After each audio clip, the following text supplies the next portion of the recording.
Assalamualaikum warahmatullahi wabarakatuh. Kembali lagi di channel Jurnal Horor. Untuk cerita kali ini berjudul Pesugihan Jenglot. Diri sendiri dan anak yang harus menjadi tumbal. Usman berjalan sendirian ketika penduduk kampung sudah di dalam rumah masing-masing dan hendak pergi tidur. Dingin malam terpaksa Usman tembus karena ia tak ingin seorang pun tahu apa yang akan ia lakukan sekarang. "Jadi kamu yang namanya Usman?" tanya Mbah Robiah. "Betul Mbah, saya Usman yang kemarin telepon," jawab Usman sambil tersenyum. Rumah Mbah Robiah hanya diselimuti temaram lilin saat itu. Sebuah bisnis gelap di antara mereka berdua. Usman menemui Mbah Robiah karena ingin meminta bantuannya untuk melakukan pesugihan jenglot. Usman melakukan itu karena sudah hampir 7 bulan ini ia tidak memiliki pekerjaan tetap. Terakhir kali ia menjadi kuli bangunan di sebuah proyek pembangunan ruko. Ketika proyek selesai, Usman mendapatkan uang meskipun tak seberapa. Ia harus pandai-pandai menyisihkan uang untuk kebutuhan sehari-hari dan keperluan anaknya yang duduk di bangku kelas 2 SD. Adapun sang istri bekerja di negeri tetangga sebagai asisten rumah tangga sejak 1 tahun lalu. Hanya kelelahan yang ia dapat setiap mencari pekerjaan. Ijazahnya yang hanya sampai SMA tidak terlalu dilirik oleh para penerima kerja. Usman selalu pulang ke rumah tanpa pekerjaan satupun. Hanya uang yang terpakai untuk ongkos dan beli air minum. "Jenglot ini tinggal kamu simpan di pinggir jalan besar dan biarkan dia memilih korbannya sendiri," ujar Mbah Robiah. Tidak ada cara lain untuk mengekspresikan rasa antusias Usman selain tersenyum, sembari memegang jenglot yang tak lebih besar dari ukuran tangannya itu. Seusai perjanjian, ia memberikan sejumlah uang kepada Mbah Robiah sebagai bentuk hibah atas jenglot yang ia bawa pulang. Keesokan harinya, Usman sudah berdiri di pinggir jalan besar yang juga melintasi pintu masuk desanya. Jalan besar meliuk-liuk itu sudah seperti ular raksasa yang menerobos hutan kiri dan kanannya. Terkesan menyeramkan dan menyimpan maut. Hanya saja orang-orang baik yang menggunakan sepeda motor, mobil, dan truk berani untuk memacu kendaraan di saat jalan itu dipenuhi tanjakan dan turunan, karena tidak ada jalan lain.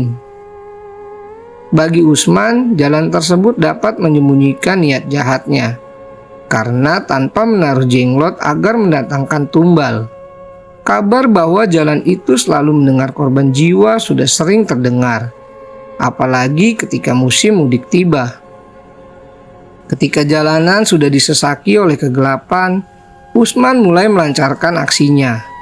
Ia menyembunyikan jenglot yang diberikan Mbah Robiah di sela-sela akar pohon besar yang menaungi sebuah tikungan. Ia melakukannya dengan cepat karena khawatir ada lampu kendaraan yang menyoroti tindakannya. Setelah itu, Usman hanya menunggu jenglot itu bekerja. Ia akan mendatangkan kecelakaan di tikungan itu dan darah yang tumpah dari kematian akan dipergunakan sebagai sesembah untuk jenglot. Selama 4 hari, Usman menunggu kabar kecelakaan di tikungan itu, dan akhirnya kabar itu datang di hari kelima. Setelah azan subuh, sebuah mobil truk menghantam pohon tempat jenglot milik Usman disimpan. Kedua supir tewas di tempat, dan Usman menghampirinya dengan perasaan senang. Ia membantu warga setempat dan pengemudi yang turun untuk membereskan kecelakaan. Tapi maksud dan tujuannya tak lain adalah ingin memastikan jenglotnya baik-baik saja. Apa yang dikatakan Mbah Robiah benar adanya. Usman langsung mendapatkan pekerjaan di tempat yang sama sekali tidak ia sangka akan menerimanya. Gajinya tergolong cukup besar untuk membuka warung sembako di depannya. Kematian lain yang terjadi di antara pengendara sepeda motor yang terseret sejauh 3 meter akibat menabrak bus antar provinsi juga membawa kekayaan yang semakin berlimpah bagi Usman. Warung sembakonya kian hari kian ramai. Usman sedikit demi sedikit bisa terbebas dari jerat kemiskinan. Berkat kekayaan yang ia dapat dari jenglot, Usman bisa merenovasi rumah, membeli sepeda motor baru, dan membuka warung sembako lain di desa sebelah. Anaknya juga sudah bisa sekolah tanpa harus khawatir kekurangan uang jajan atau tidak memiliki uang untuk membeli kebutuhan sekolah. Usman sudah lebih dari cukup. Hanya saja kekayaan Usman tidak diiringi lagi dengan kecelakaan di tikungan tempat ia mencari tumbal. Sudah hampir 1 bulan Usman tidak mendapati kecelakaan di tikungan tersebut. Ia berpikir bahwa jenglot tersebut sudah tidak berfungsi atau semacamnya.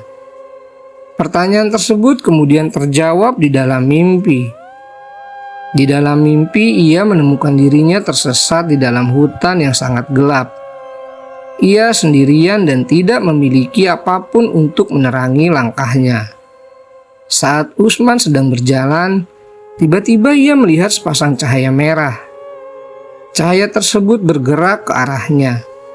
Wujudnya semakin lama semakin jelas dan menyerupai sesuatu yang ia kenal. Ternyata benar saja, cahaya itu adalah mata jenglot yang menyala. Taringnya yang panjang bergerak seperti ingin menikam Usman. Usman memutuskan untuk lari terbirit-birit karena jenglot tersebut ukurannya lebih besar dari Usman. Dalam mimpinya ia menembus kegelapan dengan terbirit-birit, namun jenglot tersebut berhasil menangkapnya. Disitulah ia terbangun dari tidur dengan tubuh yang bercucuran keringat. Ia baru saja ingin melanjutkan tidur ketika melihat anak sematawayangnya yang setiap hari tidur bersamanya kejang-kejang. Usman merasa panik karena tidak tahu apa yang terjadi pada anak kesayangannya. Karena tidak memiliki obat dan ilmu medis, Usman terpaksa mengeluarkan sepeda motor dan membawa anaknya ke klinik 24 jam. Usman menembus kegelapan dengan menggunakan sepeda motor bersama anaknya yang memeluk erat dari belakang. Kantuknya perlahan hilang seketika. Ia melihat sepasang mata merah di sebuah pohon yang berada di tikungan. Ia tahu bahwa itu adalah jenglot yang ada di mimpinya. Usman hanya memperhatikan jenglot dan tidak sadar bahwa ia berada di jalur yang berlawanan. Dan di hadapannya cahaya mobil truk bergerak dengan cepat diiringi bunyi klakson. Ayah dan anak itu tewas di tikungan maut tempat sang ayah menaruh pesugihan jenglot.